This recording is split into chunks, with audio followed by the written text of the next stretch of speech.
नमस्कार।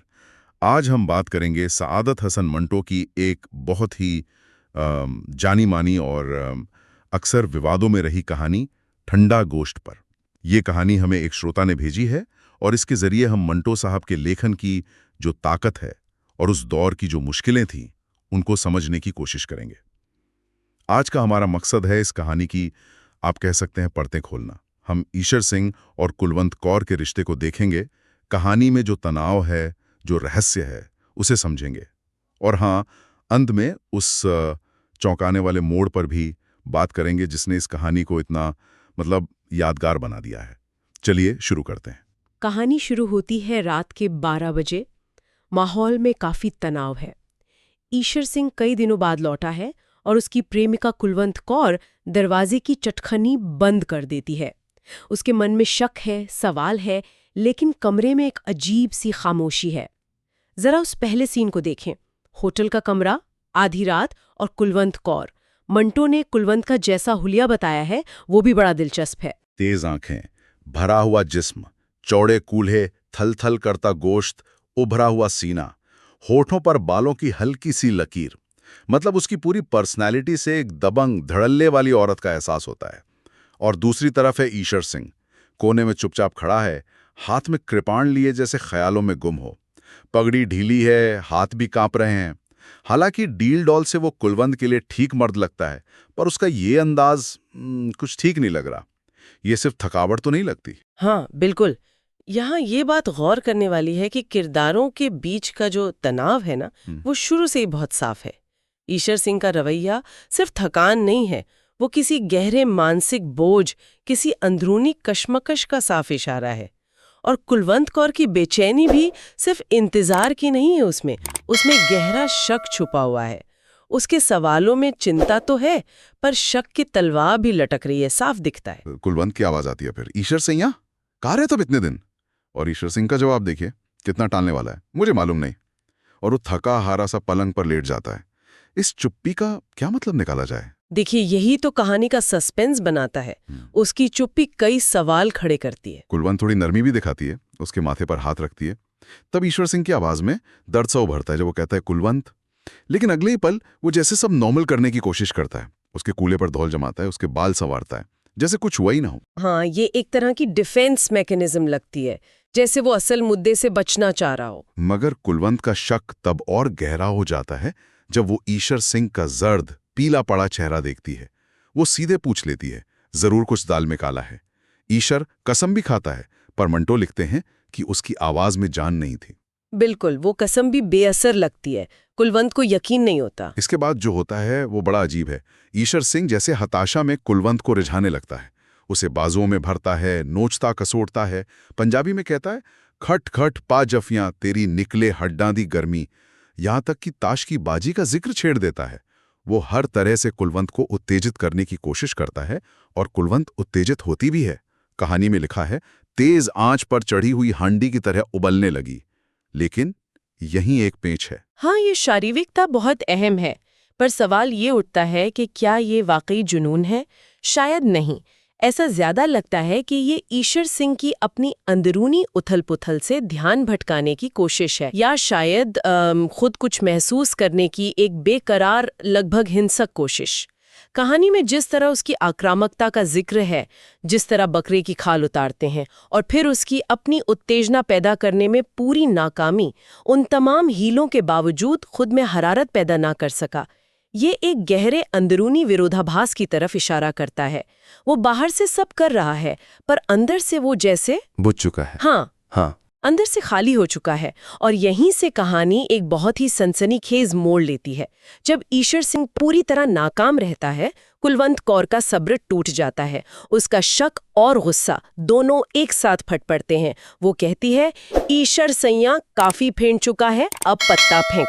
और उसका शक सीधा एक ही तरफ जाता है, कोई दूसरी औरत। वो चीखती है, ईशर सैया, वो कौन हरामजादी है जिसके पास तू इतने दिन रहकर आया है, जिसने तुझे निचोड़ डाला है। अब देखिए, कुलवंत कौर का सारा ध्यान, सारा गुस्सा उस दूसरी औरत पर टिक गया है। उसकी जलन, उसकी असुरक्षा और ईशर पर उसका वो मालिकाना हक, सब कुछ इस संवाद में साफ नजर आता है। वो सच जानने के लिए किसी भी हद तक जाने को तैयार है, यहाँ तक कि उसे वाहगुरु की कसम खाने पर मजबूर करती है। खा वाहगुरु जी की कसम, क्या उसकी तह में कोई औरत नहीं? उसका डर किसी असल जीती जागती औरत से है। और जब ईशर सिंह दर्द से भरी धीमी आवाज में सिर्फ सिर हिलाकर, मतलब इशारे में मान लेता है कि हाँ कोई औरत है, तो कुलवंत कौर जैसे पागल हो जाती है। वो फौरन वही कृपाण उठाती है जो ईशर ने कोने में फेंकी थी और बिना एक पल सोचे ईशर सिंह पर हमला कर देती है। कहानी बताती है, आन की आन में लहू के फव्वारे छूट पड़े। ये सिर्फ हमला नहीं, ये जलन का एक भयानक रूप है। वो उसके बाल नोचती है, गालियां देती है, अपनी उस अनजानी सौत को कोसती है। हाँ, ये हिंसा का चरम बिंदु है। कुलवंत कौर की ईर्ष्या जानलेवा साबित होती है। और विडंबना देखिए, ईशर सिंह जख्मी है, दर्द से तड़प रहा है, उसका खून बह रहा है, लेकिन कुलवंत को उसके दर्द से ज्यादा इस बात की फिक्र है कि वो सौत कौन है। वो लगातार पूछे जा रही है कि वो कौन है। उसकी दुनिया अभी भी उसी दूसरी औरत के आसपास घूम रही है। खून में लथपथ मौत के करीब पहुंचता ईशर सिंह अब बोलना शुरू करता है। उसकी आवाज में तकलीफ है, पर एक अजीब सी शांति भी है। जैसे वो कहता है, जाने दे आप कुलवंत, जाने दे। फिर एक बहुत अजीब वाक्य कहता है जिसमें शुक्रिया भी और शिकायत भी। मेरी जान, तुमने बहुत जल्दी की, लेकिन जो हुआ ठीक है। इसका क्या मतलब हो सकता है? ये वाक्य बहुत गहरा है, बहुत मायने हैं इसके। शायद वो राहत महसूस कर रहा है कि इस अंदरूनी अजाब से, इस घुटन से छुटकारा मिलने वाला है। जल्दी की शायद ये इशारा है कि सच वो नहीं था जो कुलवंत समझी, और लेकिन जो हुआ ठीक है।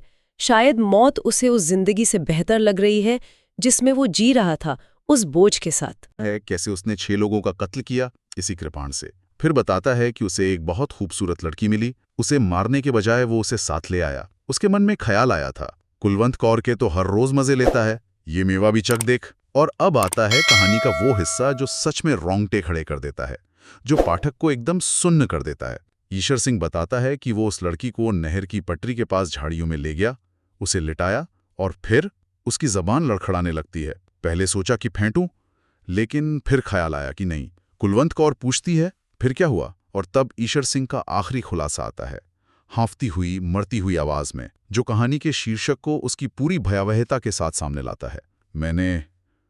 मैंने पत्ता फेंका, लेकिन वो मरी हुई थी, लाश थी, बिल्कुल ठंडा गोश्त। अगर हम इसे पूरी कहानी के संदर्भ में देखें तो अब कहानी का शीर्षक ठंडा गोश्त अपना पूरा भयानक मतलब जाहिर करता है। ईशर सिंह की जो मर्दाना नाकामी थी, उसकी नपुंसकता, वो किसी जीती जागती प्रतिद्वंद्वी या कुलवंत के शक के मुताबिक किसी दूसरी औरत की वजह से नहीं थी। वो उस भयानक अमानवीय काम और मौत के साथ हुए उस आमना सामना के गहरे मनोवैज्ञानिक सदमे का नतीजा थी। जिस मेवे को वो चखना चाहता था, वो कोई जिंदा जिस्म नहीं, बल्कि एक लाश थी। ठंडा गोश्त ये शब्द सिर्फ एक लाश के लिए नहीं है, ये उस पूरी स्थिति के अमानवीयकरण का, इंसानियत के खत्म हो जाने का प्रतीक है। बहुत ही भयानक। हाँ, ये कहानी हमें इस भयानक सच से रूबरू कराती है कि बर्बर हिंसा सिर्फ दूसरों की जान नहीं लेती, बल्कि करने वाले के अंदर की जिंदगी, यहाँ तक कि उसकी बुनियादी जिस्मानी ख्वाहिश को भी बुझा सकती है।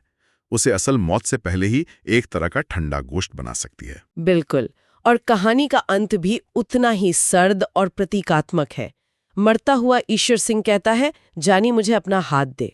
और जब कुलवंत कौर अपना हाथ उसके हाथ पर रखती है, तो उसे महसूस होता है कि ईशर सिंह का हाथ बर्फ से भी ज्यादा ठंडा था। ये आखिरी स्पर्श क्या दिखाता है? इसका क्या मतलब है? ये दिखाता है कि ईश्वर सिंह अब जिस्मानी तौर पर भी उसी ठंडे गोश्त में बदल रहा है जिसका उसने सामना किया था। जी। वो भावनात्मक रूप से तो मर ही चुका था, अब जिस्मानी तौर पर भी मौत उसे अपनी गिरफ्त में ले रही थी। और कहानी कुलवंत कौर की प्रतिक्रिया को खुला छोड़ देती है।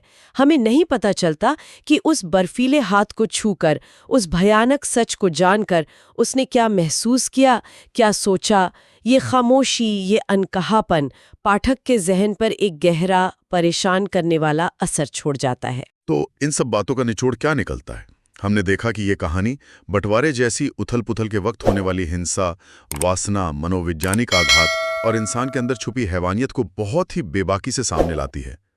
ईशर सिंह और कुलवंत कौर का रिश्ता भी जुनून, शक, कब्जे की भावना और आखिरकार हिंसा का एक दुखद मेल है। हाँ, ये कहानी सिर्फ बेवफाई या जिस्मानी नाकामी की कहानी नहीं है। ये उससे कहीं ज्यादा गहरी और तकलीफदेह है। ये हिंसा और वहशीपन से रूह पर लगने वाले जख्मों की कहानी है। ईशर सिंह की नपुंसकता सिर्फ एक शारीरिक अवस्था नहीं है, वो उसकी मर चुकी आत्मा, उसके अंदर खत्म हो चुकी इंसानियत का प्रतीक है। जिस दूसरी औरत से कुलवंत डर रही थी, वो कोई जिंदा औरत थी ही नहीं, वो तो खुद मौत थी, एक लाश की शक्ल में। मंटो हमें उस बर्बरता का सामना करने पर मजबूर करते हैं जो ऐसे हिंसक दौर में इंसान पर हावी हो जाती है। कैसे हिंसा करने वाला खुद उस हिंसा का मनोवैज्ञानिक शिकार बन जाता है। कैसे इंसानी ख्वाहिश और मौत एक बहुत विचलित करने वाले तरीके से आपस में उलझ जाते हैं। ईशर सिंह के वो आखिरी शब्द याद आते हैं जब वो खून से लथपथ मुस्कुराते हुए कहता है, इंसान माँ भी एक अजीब चीज़ है। ये शायद चरम परिस्थितियों में इंसानी फितरत और उसके कामों की हैरान करने वाली समझ से परे की प्रकृति पर एक तीखा कटाक्ष है। सादत हसन मंटो की ठंडा गोश्त वाकई एक ऐसी कहानी है जो मन को झिंझोड़ कर रख देती है और कई सवालों के साथ छोड़ जाती है। और ये स्थिति एक अहम सवाल भी खड़ा करती है, सोचने पर मजबूर करती है। कहानी में जो जुनून या प्रेम दिखाया गया है, कुलवंत का ईशर के लिए या ईशर का अपने भयानक काम के बाद कुलवंत की तरफ लौटना, उसकी असल प्रकृति क्या है? क्या वो सचमुच का लगाव है या सिर्फ एक अधिकार जताने की भावना या एक दूसरे की जरूरत? या फिर उस अंतिम दृश्य पर सोचें जब कुलवंत कौर ईशर का बर्फीला ठंडा हाथ पकड़ती है, उस खामोशी के क्या मायने हो सकते हैं?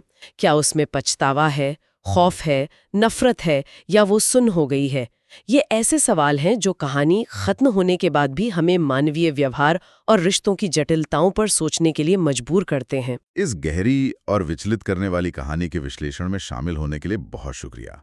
अगर ये चर्चा पसंद आई हो तो आज की कहानी चैनल को लाइक करें, शेयर करें और सब्सक्राइब जरूर करें। और हाँ, बेल आइकॉन दबाना ना भूलें ताकि आप हमारी आने वाली कहानियों और चर्चाओं से जुड़े रहें। सुनने के लिए धन्यवाद।